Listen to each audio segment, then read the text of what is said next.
മുൻ മുഖ്യമന്ത്രിയും സിപിഎമ്മിന്റെ സമുന്നതനായ നേതാവുമായിരുന്ന ഇ.കെ. നായനാരുടെ 21ാം ചരമവാർഷിക ദിനത്തിൽ കണ്ണൂർ പയ്യാമ്പലത്തെ സ്മൃതി മണ്ഡപത്തിൽ സിപിഎം അഖിലേന്ത്യാ ജനറൽ സെക്രട്ടറി എം.എ. ബേബിയുടെ നേതൃത്വത്തിൽ പുഷ്പാർച്ചന നടത്തി. തുടർന്ന് ഭരണശ്ശേരി നായനാർ അക്കാദമിയിൽ അനുസ്മരണ സമ്മേളനം നടന്നു.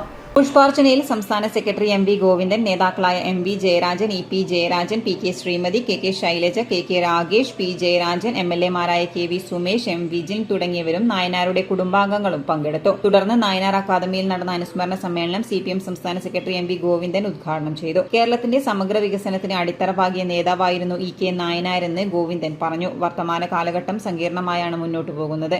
വർഗീയ ധ്രുവീകരണത്തെ ചെറുക്കേണ്ടതും ആയിട്ടുണ്ട്. വേടനെതിരായ കടന്നാക്രമണം കാവ്യവൽക്കരണ അജണ്ടയുടെ ഭാഗമാണെന്നും എം.വി. ഗോവിന്ദൻ പറഞ്ഞു.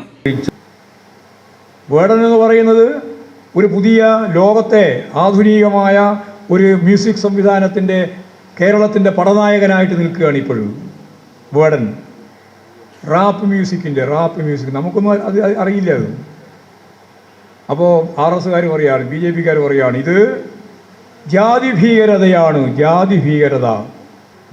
ഈ RSകാരന്, പ്രത്യേകിച്ച് അതിൻ്റെ മുഖപത്രത്തിൻ്റെ പത്രാധിപർ മധുവിന് എന്ത് കലാസ്വാദനം. ഒരു കലയെ പറ്റിയും വ്യക്തമില്ല, റാപ്പിനെ പറ്റി അറിയേയില്ല. എന്താണ് റാപ്പ്? നിങ്ങൾ മനസ്സിലാക്കേണ്ടത് ഈ യൂറോപ്യൻ മേഖല ഉൾപ്പെടെയുള്ള ലോകത്തിൻ്റെ പ്രശസ്ത സംവിധാനത്തിലേക്ക് വന്നിരിക്കുകയാണ് ഇപ്പോൾ റാപ്പ്. അപ്പോഴാണ് ഇവിടെ വിശദീകരിക്കുന്നത് കലാഭാസം.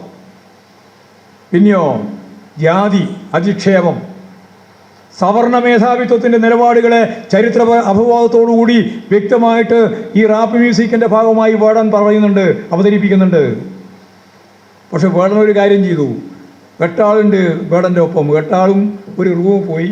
അവിടെ നോക്കിയപ്പോൾ പോലീസുകാർ ബോധപൂർവം തന്നെയാണ്. വേടനെ പോലുള്ള ഒരാൾ ലക്ഷക്കണക്കിന് ആളുകളെ ആകർഷിക്കുന്നു എന്ന് പറയുമ്പോൾ പലർക്കും സഹിക്കില്ല എന്ന് നമുക്കറിയാം. സ്വാഭാവികമായിട്ടും അങ്ങനെയുള്ള യാതൊരു വർണ്ണ വ്യവസ്ഥയിൽ അധിഷ്ഠിതമായൊരു ഭരണഘടനയും ഭരണകൂടവും വേണമെന്ന് പറയുന്നവരാണല്ലോ ഇന്ത്യയിലെ ഏറ്റവും പ്രമുഖമായ രാഷ്ട്രീയ പാർട്ടി BJP.